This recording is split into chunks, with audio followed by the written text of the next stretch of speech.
big. Yeah, there was so that lasted that French Road. Every third car I counted one day I was on the block over there, and I counted every third car that drove down French Road stopped and copped. It was crazy. In fact, Big was making so much money he stopped selling Yale. He gave the Yale, God rest his soul, to Paul. Guy was running the spot. And he had now all this time he spent building a Yale business, right? Mm-hmm. The money was so good from the Pakistan. He gave away his Yale business. Whoa. Yeah, because it didn't even make sense. It didn't even make sense. That would last through 97, as always what happens with these things. Eventually, Muhammad's people get compromised. It brings the whole thing to an end. So it had been a glorious 5-year run for us with the Pakistani thing, and Big and French Road had got in on the last 2.5 years of it. And so then after that, French Road, so that was really my last real interest. Not interest, but I mean, it was always my man's spot. So always when I'd be in town or back in town, I'd stop by. But we never had any, me or the old man and me as his employee, he never had any more direct supplying of it. Mm-hmm. Big would go on, start dealing with that clique, the Seven Dwarfs, back out of New York. Yeah, Okay. There was a big Puerto Rican crew Okay. he had hooked up with. I'm trying to think who else put a bag down there. I think Big Steve helped him out with some work along the way. You know, it was always a few, but that's got us. We're in the 2000s. So Okay. we started in 90. It's still, French Road is still rolling strong, and all of the police corruption and him paying off the police. It was just a saga. And then he ended up employing like half the block. I mean, it was. We had the block. It was not a house on that street where we couldn't rest our hat. Wow. Yeah. It just became real entrenched in that neighborhood. And I mean, those people are good to me, man. Those people are really, really good to me. And looking back on it, because that's a rough neighborhood. Mm-hmm. I'll be honest, I stayed on French Road. I didn't do a lot. And I should take that back. I guess I did get a little bit too comfortable actually in that neighborhood. But different story. Chicks dig it. Chicks liked it. But yeah, so and then I guess the back early in that, Wakefield actually had for a brief minute. But so Demetrius, Bag went through there, Dad and the Pakistani plugs, Seven Dwarfs out of New York, a brief stint, Wakefield, Big Homie, a lot of big fellas work. Eddie and navigating through that 3875 French Road thing. So, Wow. And I'll just say this, not that he needs me to validate, but any of you people out there on YouTube who doubt that man's street credibility, you're being silly. You're just being silly, because all those who were there, and again, I was on French Road 50% of the time, and I started it. I don't know who sold the first rock there, him or me. I think we flipped a coin to decide who got the first customer. And had a front row seat to the whole show. So, on that, and it ain't just me. There's numerous people that experienced the drama that was known as French Road. Or as it got known as Paris. Our educated friends they'd be like, where you at? And we'd be like, we're in Paris today. Yeah, you get it, French, France, Paris. Yeah, we'd be like, well, I'm in Paris today. Well, yeah, now I look back, I run the numbers. You gotta figure, man, $20 million had to go to that spot over 10 years. I mean, so during the let's just run the math for the 3 years of the Pakistani move. Let's average it off at 20,000. Some days 10, maybe they peaked to some insane days more. But let's go 20,000 a day. So 20,000 a day every 10 days is 200,000.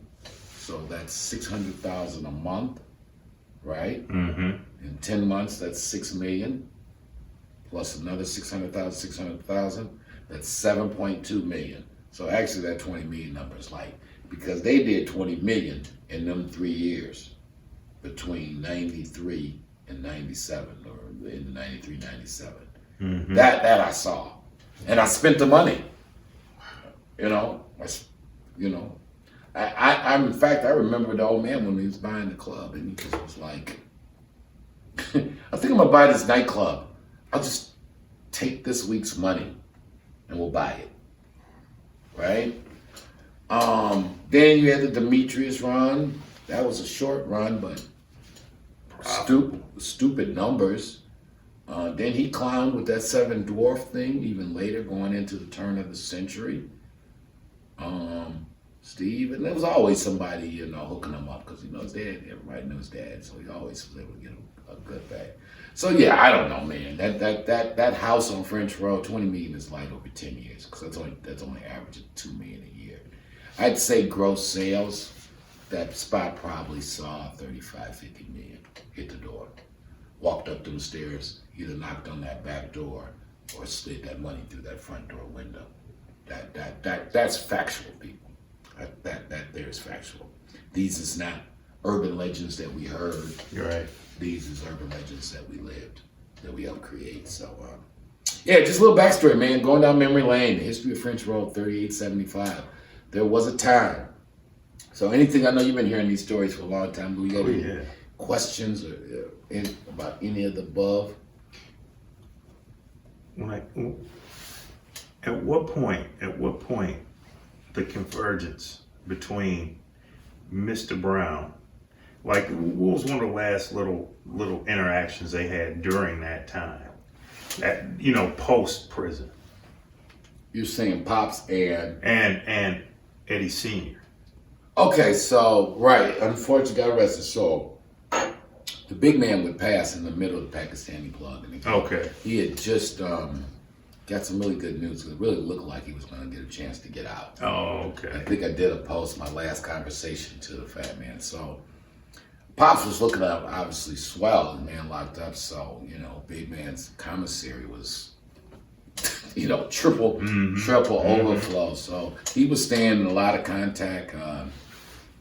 Eddie's old man would call, 3-4 times a week. Okay. And it was obviously, in fact, Pops was so looking forward to, because we've chronicled, what Eddie did for my father, and subsequently then did for our family. Absolutely. Right? And I've never, don't get it confused, the fat man changed the trajectory of the Brown family. Mm-hmm. I mean, in ways yet to still be untold. If the big man doesn't put my old man down, then the life I've lived doesn't happen. Period. It's just there's no way around that. So the old man was so looking forward to being in the shape that he was in. Eddie came home, what he was going to be able to do for his man. Yeah. He was so looking forward to being able to, even though he could never return the favor. Yeah. But he was so looking forward to just being like, this time, man, what you need. You told me all those years in the 70s, move out here with your man in the Southfield.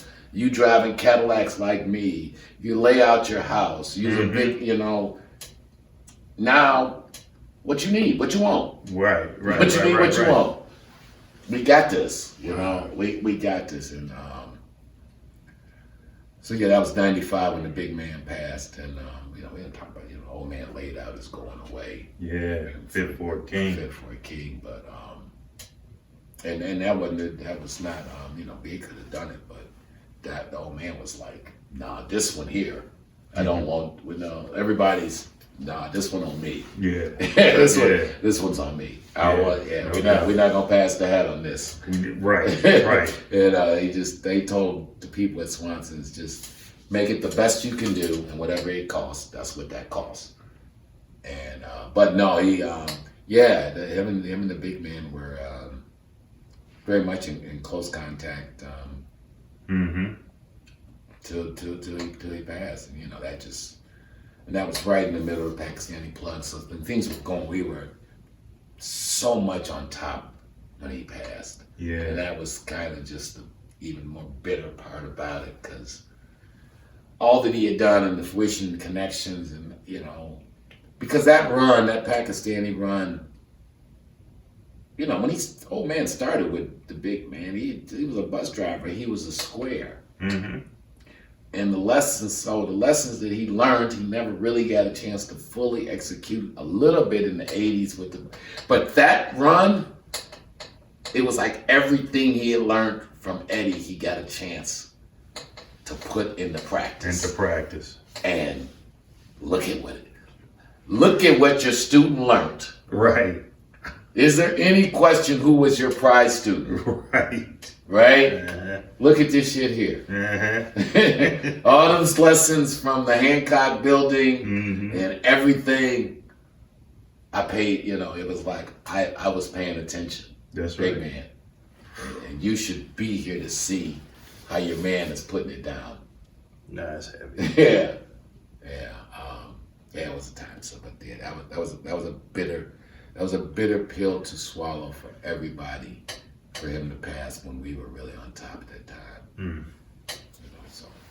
But it is what it is. Learning many of this journey and this drama has had so many bittersweet moments. Absolutely. So many bittersweet moments. But that's why it is the drama that it is. That's right.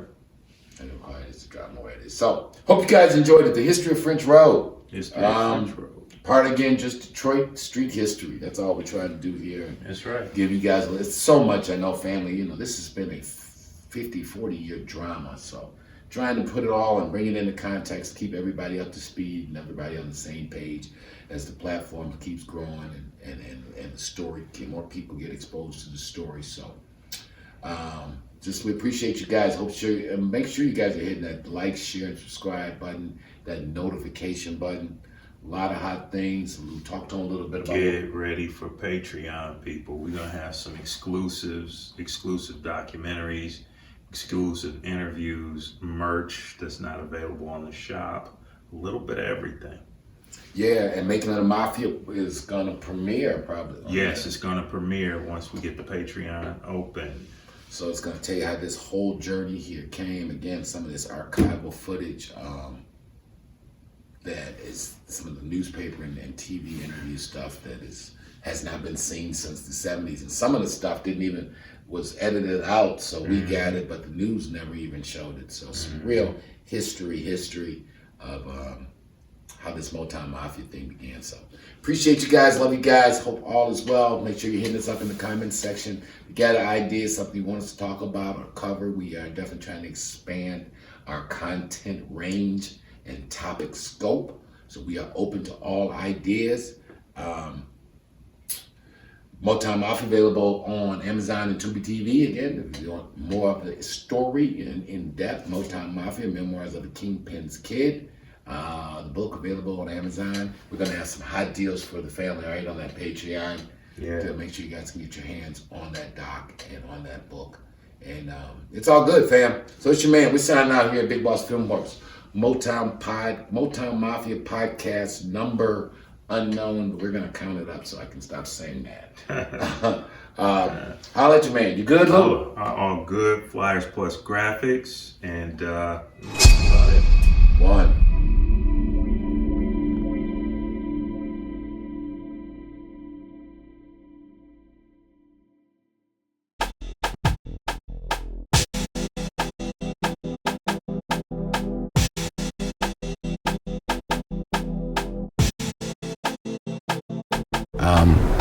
It was just time to really tell a great untold Detroit story, because it kind of covers Detroit at its zenith. Very interesting story.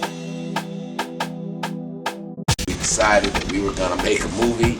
All right, Rich Rossi with you with Motown Mafia. I'm with Courtney Lewis Stevens. Courtney Brown. Courtney Brown Jr. And Alan Al Prophet Bradley. And this is an entrepreneurial, inspirational story too, because again, you know, I'm a real estate retail guy. You know, that's what my skill set is.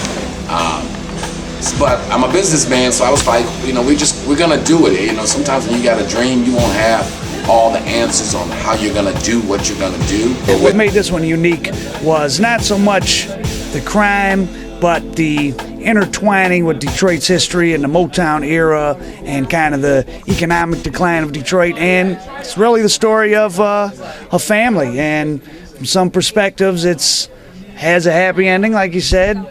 For others, it didn't have a happy ending. Right.